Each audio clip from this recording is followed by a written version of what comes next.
ঝিনাইদহের হরিণাকুণ্ড উপজেলার চিতলিয়া পাড়ায় সনাতন ধর্ম অবলম্বীদের ঐতিহ্যবাহী মনসা পূজা ও গ্রামীণ ঝাপান খেলা অনুষ্ঠিত হয়েছে।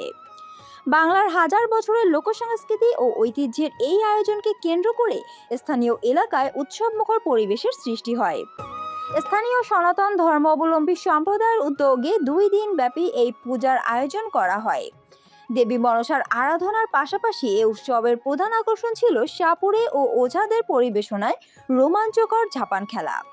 ঢাকঢোল ও কাঁসার ধ্বনিতে মুখরিত হয়ে ওঠে পূজা মণ্ডপ ও আশেপাশের গ্রামীণ প্রাঙ্গণ। অনুষ্ঠানে প্রধান অতিথি হিসেবে উপস্থিত ছিলেন পৌরসভা বিএনপির সাধারণ সম্পাদক মোহাম্মদ নজরুল ইসলাম নজির। বিশেষ অতিথি হিসেবে উপস্থিত ছিলেন উপজেলা স্বেচ্ছাসেবক দলের যুগ্ম সাধারণ সম্পাদক মোহাম্মদ হাসিবুল ইসলাম মনিক এবং উপজেলা প্রেস ক্লাবের সাধারণ সম্পাদক মোহাম্মদ আরিফুল ইসলাম। ঝাপান খেলা দেখতে হরিণাকুণ্ড উপজেলার বিভিন্ন এলাকা থেকে শত শত দর্শনার্থী ভিড় জমান।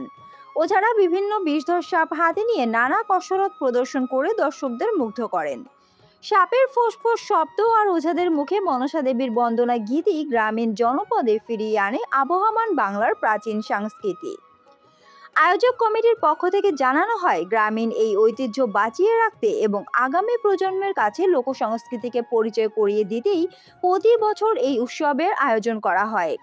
শান্তিপূর্ণ ও উৎসবমুখর পরিবেশে পূজা ও খেলা সম্পন্ন করতে স্থানীয় গণ্যমান্য ব্যক্তি ও আইন শৃঙ্খলা রক্ষাকারী বাহিনী সার্বিক সহযোগিতা প্রদান করে।